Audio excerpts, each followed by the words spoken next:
15절에서 20절까지입니다.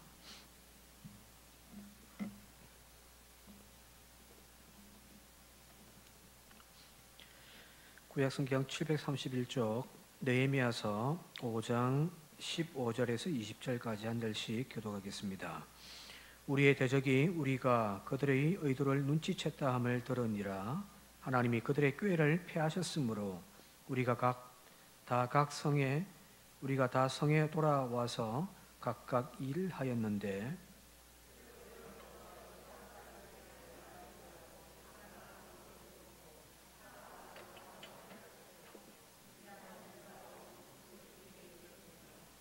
성을 건축하는 자와 짐을 나르는 자는 다 각각 한 손으로 일을 하며 한 손에는 병기를 잡았는데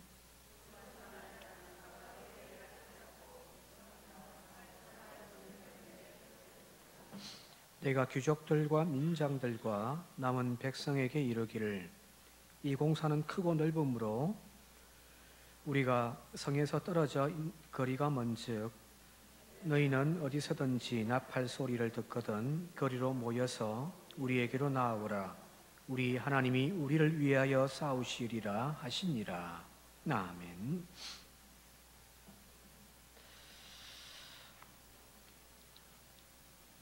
지난 시간 3장을 우리가 함께 보면서 느헤미야의 지도 아래 예루살렘 성벽 건축 과정을 함께 좀 살펴봤는데요.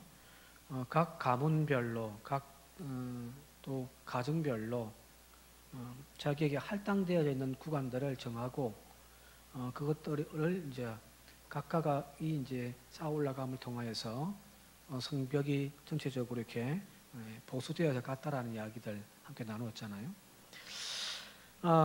그러나 이 성벽 재건 과정이 3장에는 그렇게 순탄하게 되어진 것처럼 이렇게 이야기합니다만은 오늘 읽은 4장부터 보게 되어지면은 결코 성벽 재건 과정이 순탄하지만은 않았다는 사실을 알 수가 있습니다. 주변에 많은 부족들이 또 세력들이 방해하고 또 해방을 놓음에도 불구하고 하나님의 은혜 가운데서 그 대역사가 온전하게 이루어져 갔다는 사실을 우리가 생각해 볼 때 그것이 더 값지지 않을까 생각되어집니다. 그죠? 그냥 돈이 많아가지고 몇 개 넣어서 그냥 쉽게 건축 다 끝내버린 것보다 그죠? 교인 한 사람 한 사람이 땀을 흘리는 것. 그래서 그 땀의 가치를 알기에 그 건축이 소중하다는 사실을 알잖아요. 그죠? 근데 그것뿐만 아니라 우리 교회처럼 건축 과정에 여러 가지 어려움도 있고 아픔도 있었는데 그럼에도 불구하고 하나님 은혜 안에서 건축을 마쳤을 때에 오는 그 기쁨은 또 다를 거 아니에요. 오늘 여기 성경 본문 4장에 보게 되어지니까 이 주변 세력들의 방해가 분명히 극심하게 있었습니다. 그럼에도 불구하고 이 유대인들이 하나같이 결속해서 이 모든 성벽 건축을 다 마무리했다라고 성경은 이야기를 하고 있습니다. 에스라에서 이미 봤듯이 포로귀환 1세대들이라고 이야기하는 1차 포로귀환의 사람들이 스룹바벨을 중심으로 함께 와서 성전을, 그때는 성전이었죠, 그죠? 성전을 건축하던 과정들 아마 여러분 기억하실 거예요. 똑같이 주변에 많은 세력들이 방해를 하거든요. 심지어는 페르시아 본국의 왕실에다가 탄원서를 올려보내가지고 이 이스라엘 백성들이 하고 있는 이 성전 건축을 중단하게 해달라고 하는 어떤 이야기를 또 있었잖아요. 그것 때문에 이제 성전 건축이 멈춰버린단 말이에요. 그러나 그 20년 가까운 시간이 흘러서 학계라든지 스가랴 같은 선지자들이 일어나서 다시금 성전 건축해야 된다라고 하는 하나님의 메시지를 전함을 통하여 어려운 가운데서 성전 건축했잖아요. 그죠? 비슷한 이야기예요. 그런데 다른 것이 한겠다면은 이 3차 포로귀환으로 왔던 이 느헤미야 중심으로 하는 이 공동체의 주목적은 성벽이에요. 성전은 이제 완전히 갖추어져 있고 이 성전 안에서 이루어진 제의라든지 하나님의 율법을 선포하는 것은 두 번째 에스라가 와서 그 작업은 마무리했고 그 뒤에 이제 느헤미야가 와서 이제 예루살렘 성벽을 건축하는 이야기입니다. 이번에도 마찬가지로 주변 국가의 주변 세력들의 방해가 극심합니다. 1절에 보니까 산발랏이 우리가 성을 건축한다음을 듣고 크게 분노하여 유다 사람들을 비웃습니다. 이 산발랏이라는 사람은 사마리아 속주의 총독이에요. 페르시아에 여러 속국들이 있을 거 아니에요, 그죠? 거기에 이제 사마리아라고 하는 이 지역을 다스리는 총독으로 임명됐던 사람이 바로 이 산발락인데, 이 산발락이 다스렸던 영토가 대략 저 밑으로는 시내 반도와 애굽의 경계선까지, 그리고 남쪽으로는 유다, 동쪽으로는 에돔과 네게브 지역, 이런 전체적으로 이렇게 이 지역을 다 통과하고 있는 사람이기 때문에 자기가 다스리고 있는 한 가운데에 유다 속국이라고 해서 총독을 내려보냈으니까요, 느헤미야를. 그러니까 이제 자기의 다스리고 있던 그 지역 내에 유다 공동체가 새롭게 하나가 생긴 거잖아요, 그죠?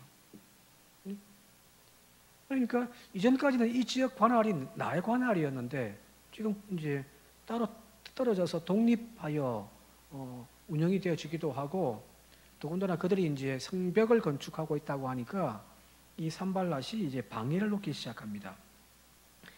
첫 번째 방해 공작은 바로 사기를 떨어뜨린 거죠. 말로. 이 말 한마디의 그 어떤 부정적인 말이 사람의 사기를 팍 꺾어버리는 것이 얼마나 큰 효과인지 여러분들 아셔야죠. 선거할 때 요즘에는 그렇게 잘 안 막히는데 네거티브 전략이라고 해서 그 사람에 대한 안 좋은 소문을 팍 퍼뜨려 버리잖아요, 그죠? 그게 나중에 사실로 밝혀지면 괜찮은데 사실이 근거되지 않은 그냥 유언비어를 퍼뜨리게 되어질 때에 치명적이거든요. 여기 지금 이 산발랏이 뭐 하냐면은 유대 공동체의 사기를 꺾기 위하여서 2절부터 이런 말들을 합니다. 한번 함께 읽어볼게요. 2절 말씀 함께 읽겠습니다. 시작. 자기 형제들과 사마리아 군대 앞에서 일러 말하되 이 미약한 유다 사람들이 하는 일이 무엇인가? 스스로 견고하게 하려는가? 제사를 드리려는가? 하루의 일을 마치려는가?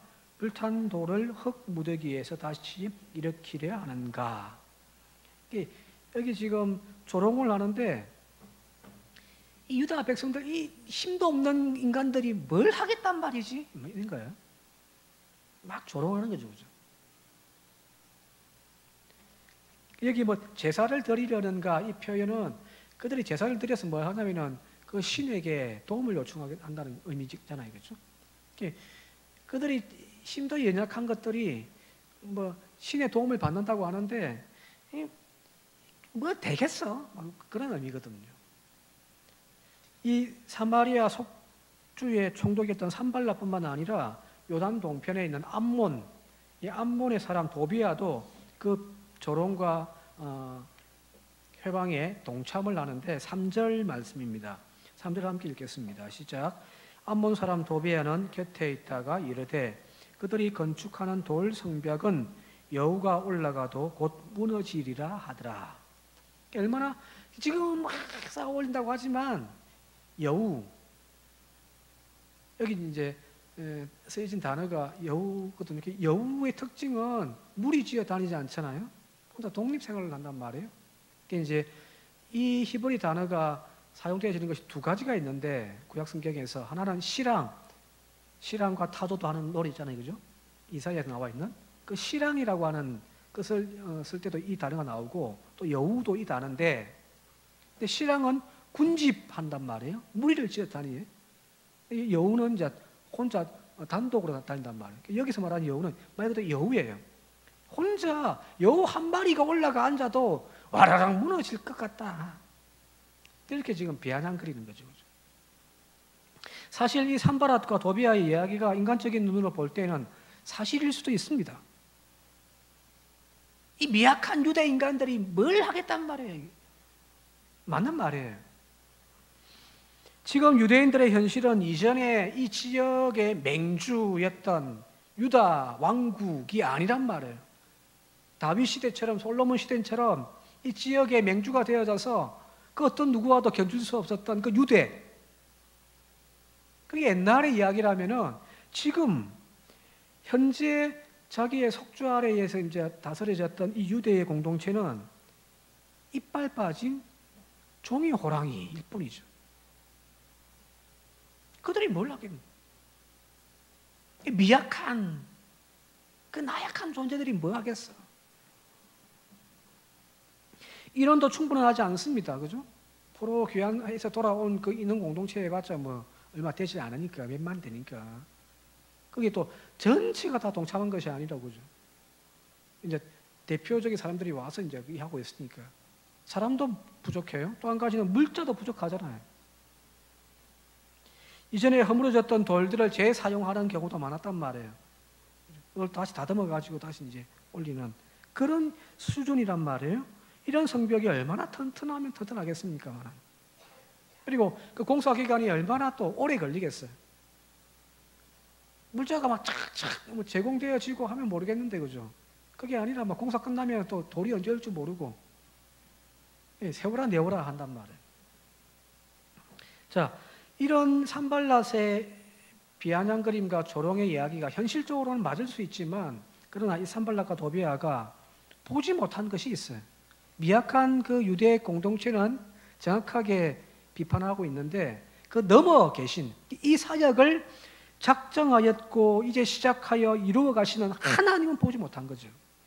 이게 중요한 거란 말이에요.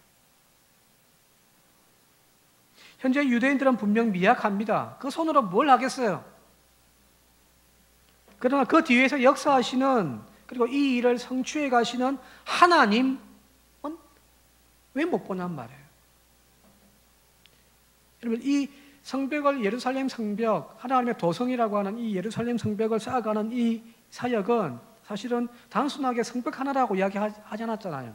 지난 시간에 이야기했듯이 3장 1절에 대제사장들이 구역을 쌓아 올려서 다른 것들은 이제 중수하였다, 보수하였다라는 단어를 썼는데 거기는 성별하였다라는 단어를 썼다고 했잖아요. 그죠? 무슨 말인가요? 이 성벽을 쌓는다는 것은 이스라엘 공동체, 하나님이 이사야 시대에서부터 계속해서 많은 선지자를 통하여 회복할 하나님의 언약 공동체를 지금 회복하는 과정이거든요. 자, 그래 본다고 한다면은 이 대역사, 성벽을 중수하는 이 대역사는 바로 하나님의 공동체를 회복하는 그런 한 과정이란 말이에요. 성전을 지었고 거기에 제1을 다시금 회복했고 다시금 성벽을 쌓음을 통하여서 그것을 완성해 가는 과정이란 말이에요. 자, 그러면은 이거는 하나님의 사역이잖아요. 단순하게 어떤 하나의 성을 쌓는, 허물어졌던, 그러나 다시금 그 쌓는 자들은 저주받을 것이라고 이야기했던 그 여리고 성을 다시 쌓는 일이 아니란 말이에요. 하나님의 도성이잖아요. 그죠? 자, 그러면 이 사역의 주인공은 인간이 아니라 하나님이란 말이에요. 하나님 나라를 세우는, 하나님이 세워가는 그 작업이란 말이거든요. 그래서 여러분들, 이 대공사의 주인공은 하나님입니다. 인간은 단지 그 보조적인 역할을 하는 조연일 뿐이죠. 다시 말씀드리면은 하나님이 주역이시고 인간은 조역일 뿐이란 말이에요. 그런데 산발락과 도비아가 뭘 봤냐면은 조역을 담당하는 그 나약한 인간의 모습만 본 거잖아요. 그죠? 그게 아니라 이 모든 대공사를 이끌어 가시는, 도우시는 하나님의 손길, 주인공의 손길을 못 봤단 말이에요. 그러니까 비아냥거리는 거죠. 오늘 교회 사역도 마찬가지입니다. 교회 사역의 주인은 하나님이세요. 즉 하나님이 주인공이란 말이에요. 목회자나 인간의, 그는 단지 조연일 뿐이에요. 조연일 뿐이란 말이에요. 그래서 인간이 수고해가지고 모든 거 다 이루었다 할지라도 마지막에는 뭐라고 해야 되죠? 아, 내가 이 교회에 이렇게 성장시켜 놨다. 가끔 그런 목사님들 있잖아요. 그 말은 무슨 말이에요? 이 교회 성장의 주인공은 나였다라는 거잖아요. 그죠? 내가 이만큼 땀을 흘리고 내가 이만큼 헌신했다. 아니에요. 하나님이 주역이시고 우리는 조연일 뿐입니다. 그래서 우리의 모든 사역을 마치고 난 다음에 우리가 해야 할 고백은 종의 미덕이 보여져야죠. 전에 말씀드렸습니다. 누가복음 17장 10절 한번 함께 읽겠습니다. 시작. 이와 같이 너희도 명령받은 것을 다 행한 후에 이르기를 우리는 무익한 종이라 우리가 하여야 할 일을 한 것뿐이라 할지니라. 여기 다시 우리는 무익한 종입니다. 당신이 주인이시고 난 종이라는 거죠. 우리가 해야 할 일을 한 것뿐입니다. 왜요? 하나님이 주인이시기 때문에. 교회 사역도 마찬가지고 여신도를 세워가든 교회 학교를 세워가든 우리 교회를 세워가든 그 지도자가 늘 끊임없이 명심하고 잊어서는 안 될 것들, 이 사역의 주인공은 하나님이십니다. 나는 그 뒷바라지 않은 조연일 뿐입니다. 오늘 그런 마음으로 하나님의 이 놀라운 대역사들을 이루어가는 저와 여러분이 되시길 바랍니다. 하나님 주인공입니다. 근데 이제 산발라서는 그걸 못 보는 거죠. 그죠? 그러니까 막, 아이고, 저까지 것들이 뭐 하겠어. 하고 비웃는단 말이에요. 자, 이런 주변의 방해들, 어떤 해방, 조롱, 그런 것이 있음에도 불구하고 초반에 이 성전 재건 사업은 느헤미야를 중심으로 해가지고 백성들이 똘똘 뭉쳐가지고 합심으로 뚫고 막 이뤄나갑니다. 그래서 6절 말씀 한번 읽어보도록 할게요. 6절 시작. 이에 우리가 성을 건축하여 전부가 연결되고 높이가 절반에 이르렀으니 이는 백성이 마음 들여 일을 하였습니다. 막 방해도 하고 그죠? 비웃기도 하고 막. 그럼에도 불구하고 서로 합심하여 일을 하니까 이렇게 성벽들이 기초부터 쫙 연결되어지고 이제 보니까 이제 절반 가까이 성벽이 쌓여지. 여기 마지막에 이는 백성이 마음을 들여 일을 하였습니다. 이게 원래 히브리 성경을 직역하면 이렇게 돼요. 그리고 백성에게 일하기 위한 마음이 있었습니다. 서로 막 하겠다는 마음들이 있었단 말이에요. 저기서 막 돌멩이 던지고 막 비웃어도 일하고 싶다, 일해야 된다라고 하니까 그 마음들이 모여가지고 이 일을 절반 가까이 지금 완성해 나가고 있더라는 거거든요. 물론 이제 뒤에 보면은 이제 또 다른 이제 방해들이 있어가지고 잠시 이 백성들이 마음이 툭 주저앉기도 했어요. 10절 말씀은 한번 제가 읽어드릴게요. 10절. 유다 사람들은 이르기를 흙무더기가 아직도 많거늘 짐을 나르는 자의 힘이 다 빠졌으니 우리가 성을 건축하지 못하리라. 이런 말도 이제 이후에 조금 있기도 했어요. 그럼에도 불구하고 이스라엘 백성들 온 마음 합쳐가지고 힘들고 어려워서 그냥 주저앉고 싶어도 서로 또 막 어깨 감사하면서 할 수 있잖아 하면서 그냥 서로 막 마음을 모아가지고 이 성벽을 건축하는 일들을 계속 감당해 나갔다는 거거든요. 자, 여기서 중요한 것이 있잖아요. 그죠? 지도력이 흔들려서는 안 되잖아요. 그죠? 마귀는 교회 우두머리들 탁 친단 말이에요. 그죠? 뭐 성적으로 타락하게 만들다든지, 물질로 타락하게 만들다든지, 혹은 또 교회 갈등을 만들어가지고, 그 때문에 또 지도자들이 또 막 갈라지기도 하고, 그죠? 그래서, 지도자들을 흔들어 이렇게 막 넘어뜨리려고 하지만, 그러나 중요한 것은 백성들이 혹은 교인들이 한 마음으로 함께 이렇게 받쳐줄 때에 절대 지도자들은 넘어지지 않습니다.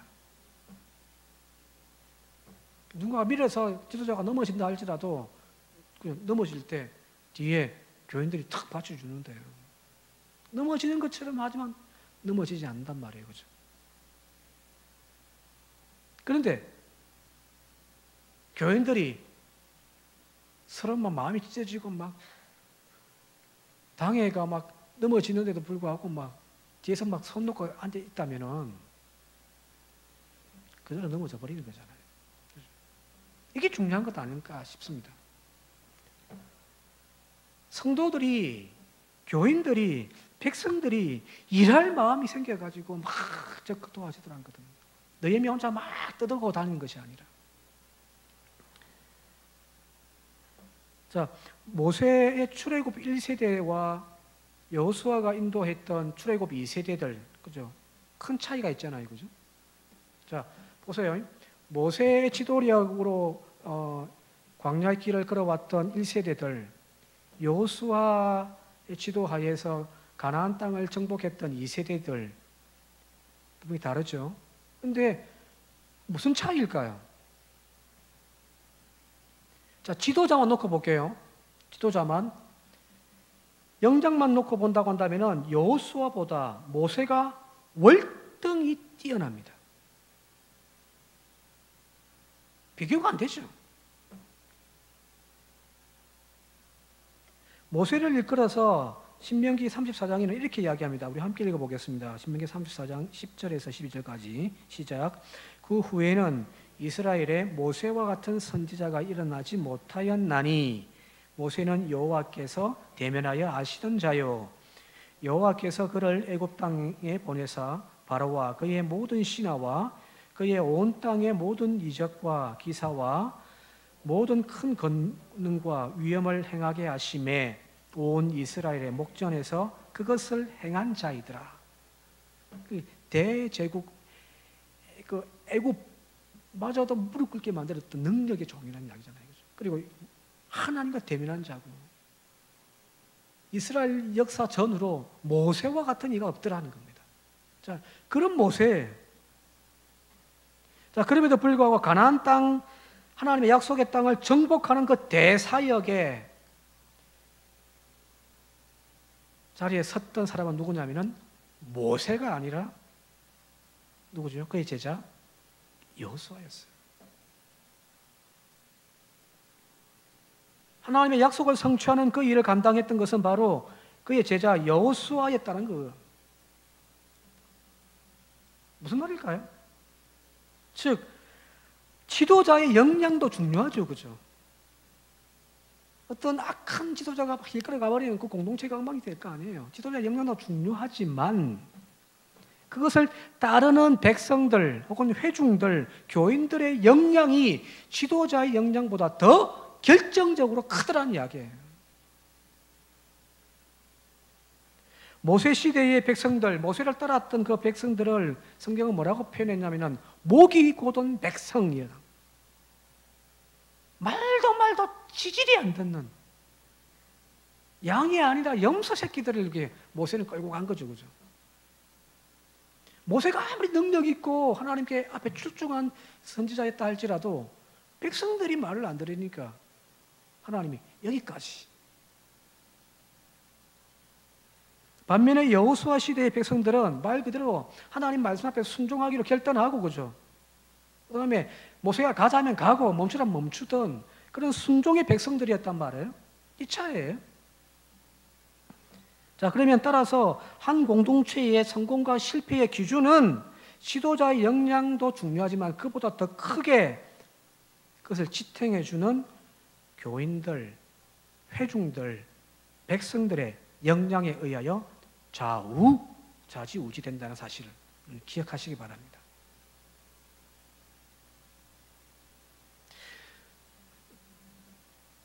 저기 이제 부산에 이제 저희 부모님이 다니는 교회가 있거든요. 이제 한 1,000명 정도 모이는 교회인데 목사님이 이제 오랫동안 한 20몇 년, 30년 가까이 이제 목회하시고 은퇴하셨어요.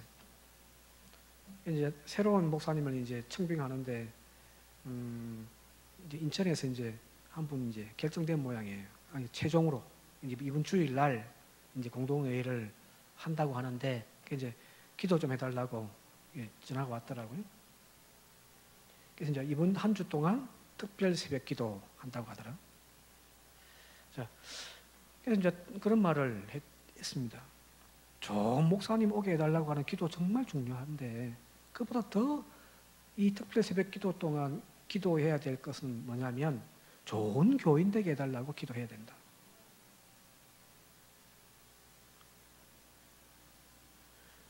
여기 나와 있잖아요.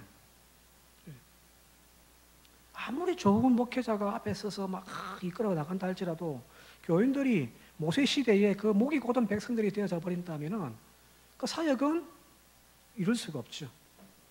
그러나 모세보다 한참 모질한 여호수아일지라도 그 백성들이 힘을 다하여 함께 따라가니까 그래도 온전하게 하나님의 그 대사역을, 가나안 정복이라는 그 대사역을 이루어 가더라는 거잖아요. 그렇죠?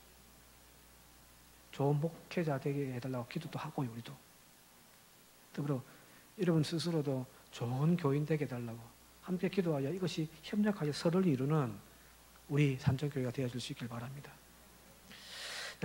네. 막 지도자도 백성들도 한 마음으로 막 으쌰으쌰 하니까 막 이제 일이 되어져 가는 거죠, 그죠? 근데 또 산발락이 가만히 있겠어요? 지금까지는 말로만 그냥 막 뻐꾸기만 팍팍 날렸는데 겁주기도 하고 막 했는데 이제는 안 되겠단 말이에요. 저것들이 말만 했더니 오히려 막 더 일들을 막 이루어가는 것을 보고서 이제 실질적인 어떤 물리적인 공격을 깨하게 되었습니다. 그게 이제 7절과 8절인데 한번 함께 읽어보겠습니다.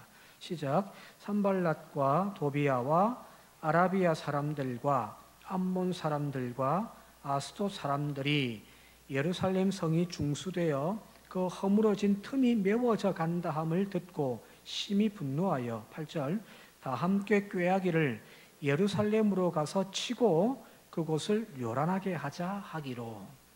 지금까지는 이제 겁만 줬잖아요. 이제 이들이 그 주변에 있는 세력들, 아라비아 사람들, 암몬 사람들, 또 아스돗 사람들, 이 주변에 있던 크고 작은 세력들이 있다가 힘을 모아가지고 우리가 예루살렘 직접 쳐들어가서 해방하자. 그거 다시 무너뜨려지자. 작전을 짜고 있는 거예요. 그런데 이 작전이, 이 해방에 대한 그들의 계획이 그대로 이제 느헤미야에게 알려져서 이 느헤미야가 유대 백성들에게 이제 대비하게 만드는 거예요. 대비하게 만듭니다. 그게 오늘 이제 읽었던 성경 본문 말씀이에요. 제가 한 절씩 좀 읽어볼게요. 13, 14절에 내가 성벽 뒤에 낮고 넓은 곳에 백성이 그들의 종족을 따라 칼과 창과 활을 가지고 서 있게 하고, 이제 쳐들어온다고 하니까 대비해야죠, 그죠? 14절에 내가 돌아본 후에 일어나서 귀족들과 민장들과 남은 백성에게 말하기를 너희는 그들을 두려워하지 말고 지극히 크시고 두려우신 주를 기억하고 너희 형제와 자녀와 아내와 집을 위하여 싸우자. 싸우자.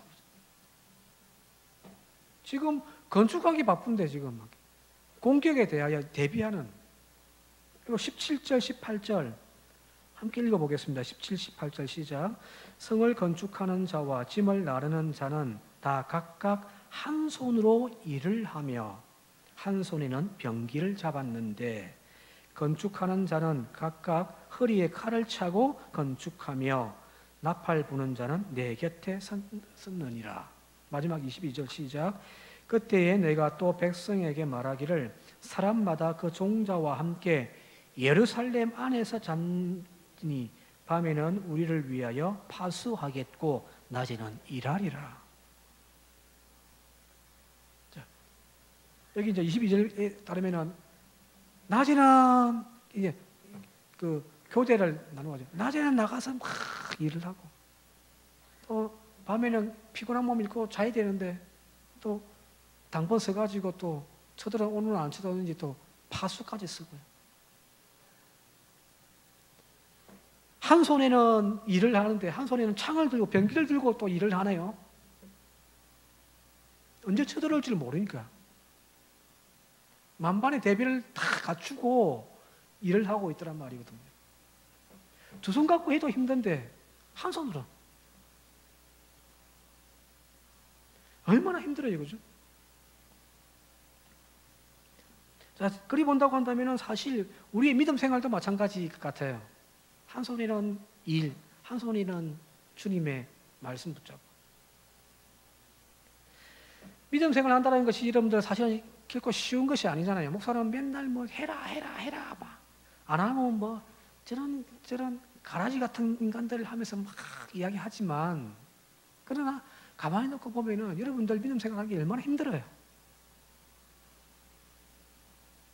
부지런한 사람 아니면 사실은 믿음 생활하기 힘들잖아요. 예수를 알지 못하는 사람들이 땀 흘리고 애쓰는 수고, 세상 속에 나가서 열심히 직장 생활을 하고 그죠. 애쓰는 것, 땀 수고하는 것, 그거 다 하시면서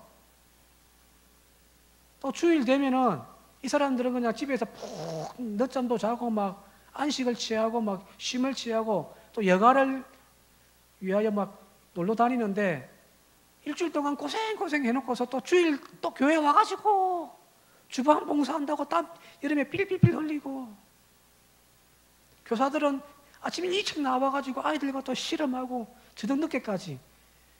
예전에 한 청년이 그러더라고요. 목사님, 밤 예배 없으면 안 돼요. 아침부터 내가 또 밤에까지 나와서 하니까 하루 종일을. 목사는 그거 모르죠, 그죠? 그러니까 목사들은 막 계속 막 쪼은단 말이에요. 근데 평신도들은요, 힘들죠. 세상 6일 동안도 힘들었는데 또 주일까지 와서 또 육체적인 어떤 피곤함이 쌓이는, 이런 일이 세상에 있어요, 그죠?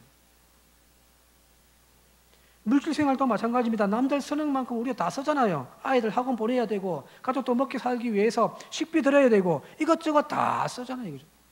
그들 쓰는 만큼 우리도 쓴단 말이에요. 거기에다가 또 하나님의 것이라고 또 고백하면서 11조랑 성경 헌금이랑 또 딱 떼가지고 또 바쳐야 된다.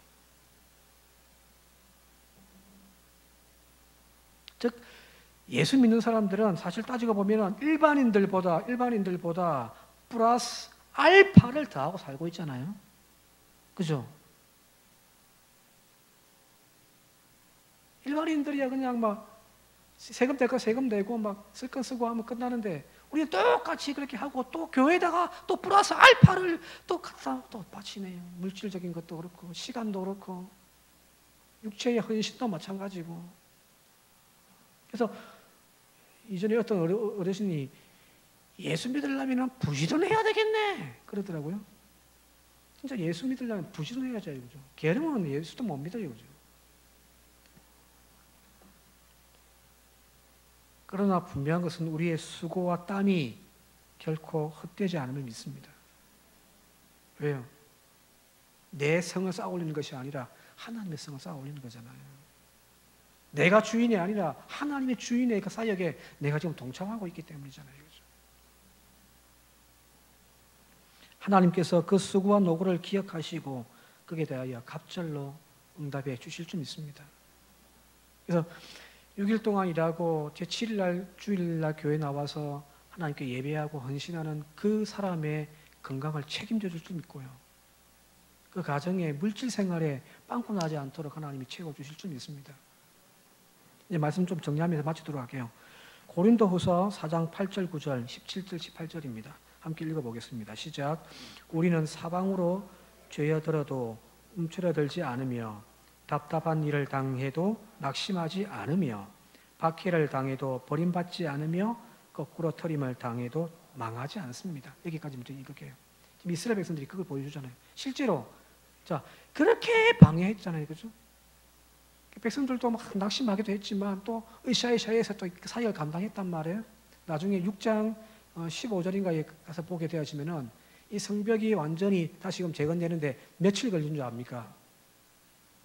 한 손에는 창을, 한 손으로 일을 한단 말이에요. 낮에 가서 일하고 밤에 또 보초 쓰고 이런 생활들을 하면서 성벽을 건축하는데 며칠 걸렸게요? 52일입니다. 52일요. 이건 기적이란 말이에요. 무슨 말일까요? 하나님이 하시는 거죠. 자, 우리가 사방에서 엄청난 비난의 소리 듣기도 하고 교회 것들 못 쓴다고 이야기를 하고 해도 굽히지 아니하고 우리의 믿음을 지키면서 이 길을 걸어갈 때에 결코 우리는 무너지지 않을 줄 믿습니다. 계속해서 17절, 18절 함께 읽겠습니다. 시작. 지금 우리가 겪는 일시적인 가벼운 고난은 비교할 수 없을 정도로 영원하고 크나큰 영광을 우리에게 이루어 줍니다. 우리는 보이는 것을 바라는 것이 아니라 보이지 않는 것을 바라봅니다. 보이는 것은 잠깐이지만 보이지 않는 것은 영원하기 때문입니다. 여기 일시적으로 힘들고 육시적으로 고통당하고 물질적으로 또 계산해 보면 답이 안 나오고 하는 삶을 살고 있지만, 그러나 비교할 수 없을 정도의 큰 영광을 하나님께서 우리에게 이루어 주실 줄 믿습니다. 그거 보고 낙심하지 말고 갑시다. 자, 여기 마지막에 읽었습니다만은 우리의 믿음의 경주 힘들잖아요, 이거죠. 지치기도 합니다. 그러나 보이는 것을 보고 달려가는 믿음의 경주가 아니라 보이지 않는 것, 영원한 것, 그거 바라보면서 오늘도 인내하며 불평하지 아니하고 감사하며 찬송하며 나아가는 그런 저와 여러분들이 되시기를 주님의 이름으로 축원드립니다.